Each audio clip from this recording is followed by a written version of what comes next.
You spend as much time on RPG forums or YouTube comments like I do, and you start seeing a lot of repeat questions from game masters.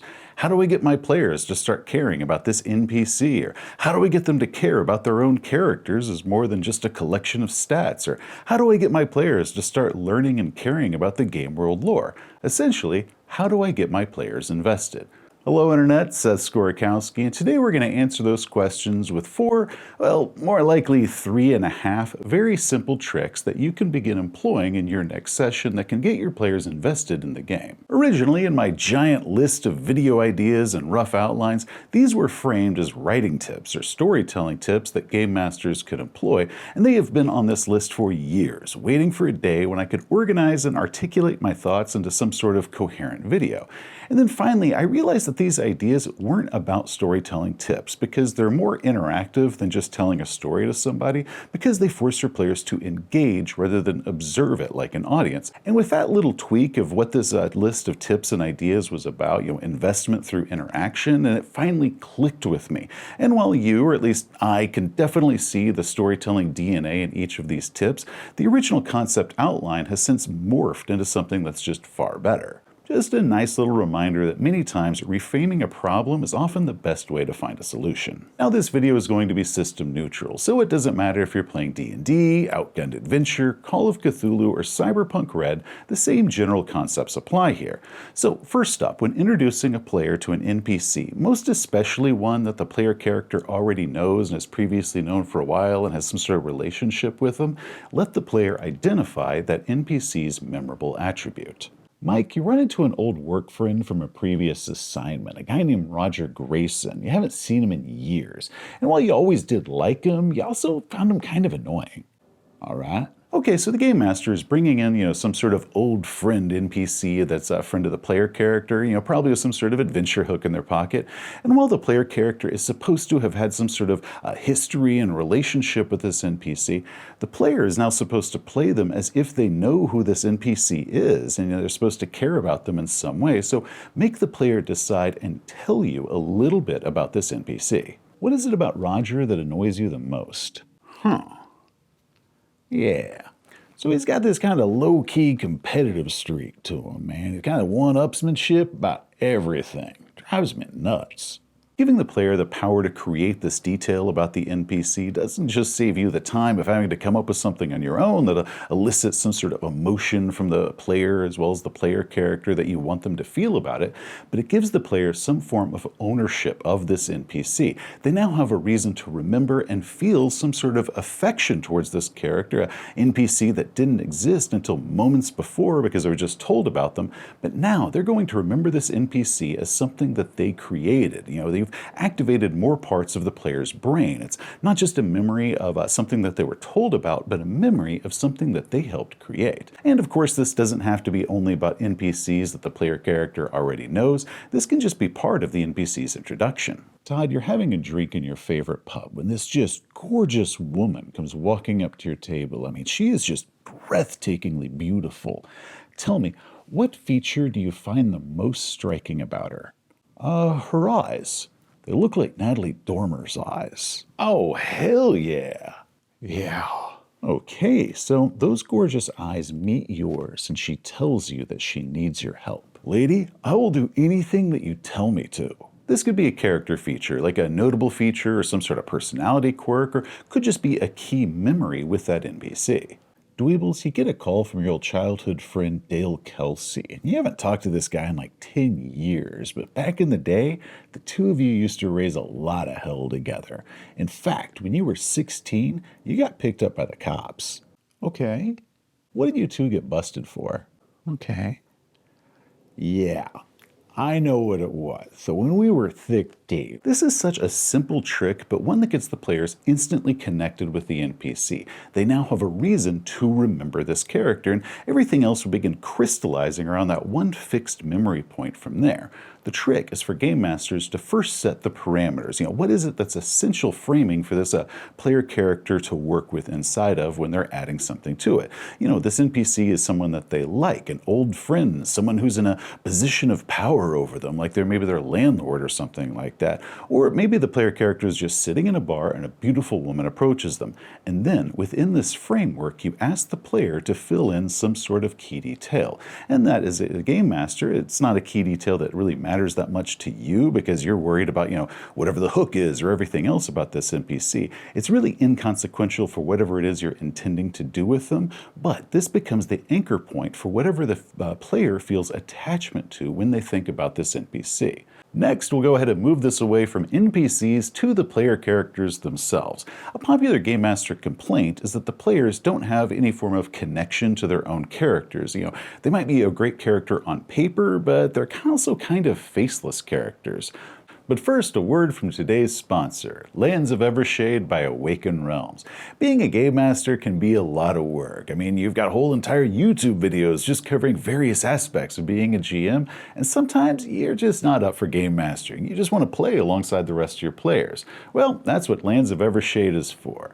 Mixing aspects of both a tabletop RPG and a board game, Lands of Evershade offers a hybrid gaming experience.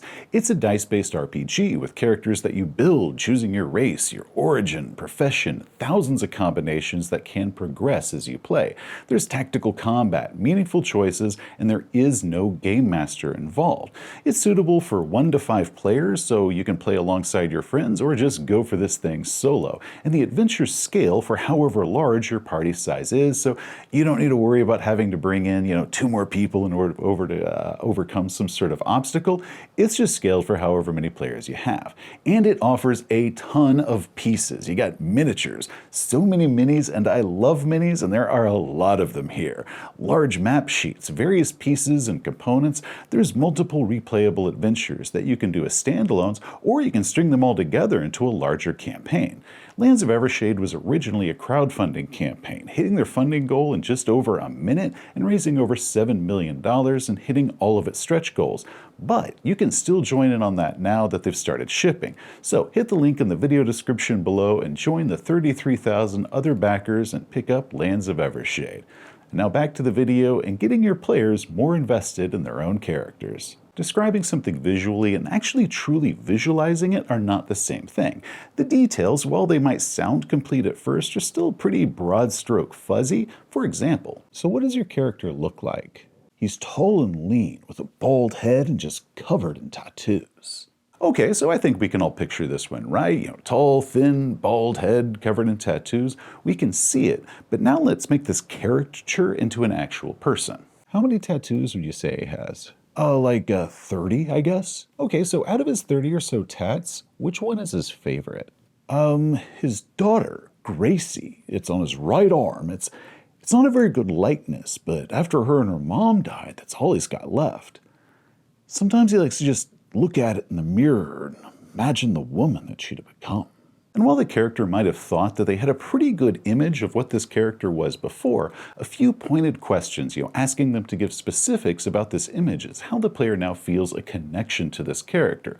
Before then, the character's tattoos were probably just sort of a nebulous concept. There were a lot of them, but there was no real image of what any of those tattoos were and where they were. So the Game Master is simply asking the player to identify a single one of the player character's tattoos that they had some sort of emotional attachment to, and the player then gets to discover even more about their own character, making this more solidified as a person in the player's eyes. So Game Masters, all you need to do for this is to simply listen for when your player is describing something, be it their character's appearance or what it is they're doing or some sort of item that they have. If they're wearing cologne, what type of cologne are they wearing? What does the cologne smell like? Or if the player character has a sword, what does the sword look like? Is there anything special about the sword or reason that they're carrying around this specific sword? If the player character is just sitting on their couch contemplating whatever their next move is going to be, what color is their couch? Green? Yeah, it's green, but sort of that old grandma floral pattern, if you remember that. And I actually got it from a buddy who'd had it for a few years, but he'd originally pulled it out of a dumpster. So it's all covered in all sorts of just weird mystery stains, and there's like big old square of duct tape that's holding one of the cushions together. The players might not know a single specific about their character's apartment, but they are never ever going to forget their nasty and beloved couch now. When it comes to the game world and getting the players to care about it, the same tricks apply. Let them fill in certain details. If they're all sailors on a ship, what's the name of that ship? If they all meet up at their favorite bar, then ask them what the name of the bar is. I've talked about this trick before and how I've employed it in various games over the years. Letting your players just fill in these minor details, especially about things that their characters would care about, that gives them the same sense of ownership, and it becomes easier for them to remember those details because they're the ones that named it, or they're the ones that gave this specific detail to it. But when you're introducing your players to the larger lore of the game world, maybe it's a setting that the game master has made up all on their own, or maybe it's one of those existing giant RPG settings that's got decades of in-depth history and decades of cool lore involved with it. People always ask themselves trivia, and it's kind of a status symbol of who knows the most lore about this game world. An all too common mistake that both game masters and authors make is to info dump, which is absolutely horrible to endure as a player. Not only does this kill the momentum of your game as the player's eyes glass over with a deluge of information, but chances are they're not going to remember most of this lore that you're giving them all at once.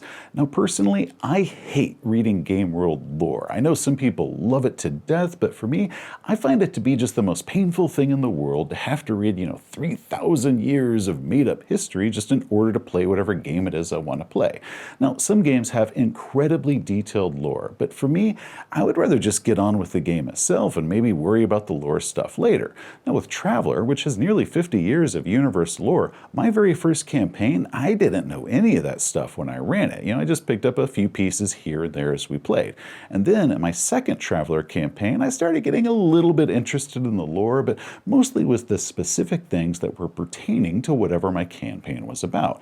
And then by our third Traveler campaign, I was fully invested and I started learning all the deeper lore and reading the books and everything that I could consume about the Traveler universe. So getting your players to learn the lore requires you giving it to them in much the same way as that. Give it to them very small at first, little details here and there, offer some very specific aspects that directly affect whatever the game is and whatever's going on in the game at that moment.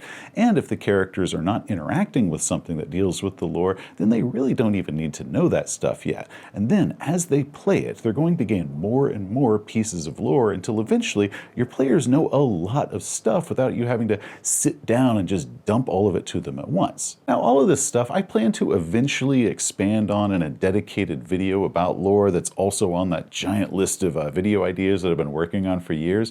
But hopefully, just to kind of give a little short version of that, just to illustrate what I'm talking about, let's talk about something that I assume that most of my viewers are going to be versed in, and that's Star Wars, specifically the 1977 film.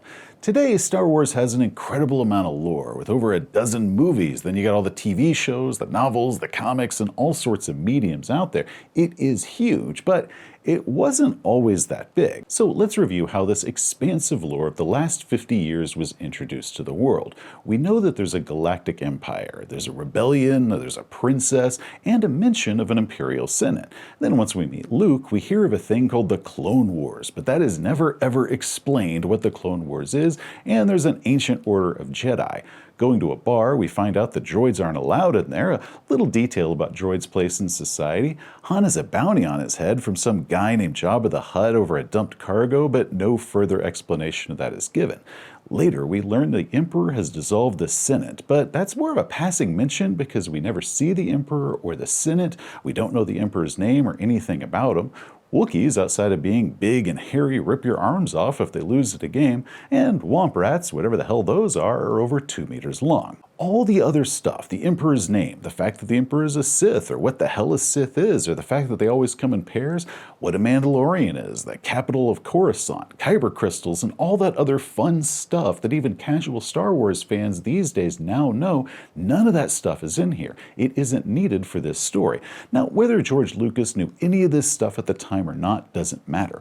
All that matters is that we, the audience, have all the necessary information that we need at that moment, and we do have hints of something more as being out there, but we don't need to know that stuff, so therefore we don't get any more information about them. This keeps your audience engaged because we have all the information that we require, and we have those little sprinklings of a much larger universe, but we don't need to know any of that stuff. So taking this all back to RPGs, Game Masters, you do not need to dump a bunch of lore onto your players all at once. The players only need whatever information that their characters require in their immediate situation. And while we do need a bit of, upfront information to help them make their characters and get an overall vibe of the game world, the rest of that stuff can just be sprinkled in as the game progresses because the player characters don't need to know this stuff. So the more that your players play, the more lore that they're naturally just going to learn as a result, and it becomes a fun experience learning all that lore rather than just a big slog of having the game master just info dump on you. Anyway, that is it for the player engagement video, and the biggest advice that reigns throughout all of these areas is having your players fill in details about their characters, certain NPCs, or even the game world. Painting a clearer picture of everything while also giving them some sort of sense of ownership over the world that we're playing in. And second, when it comes to lore, pace yourself. Let the players come to the lore rather than just you force-feeding it all to them. And by keeping your players engaged means that they're more likely to keep coming back session after session and keep playing and having fun. And the more that they play, the more they're going to learn and be able to make up about this imaginary world that you all share. Till next time, gamers, you have a great day.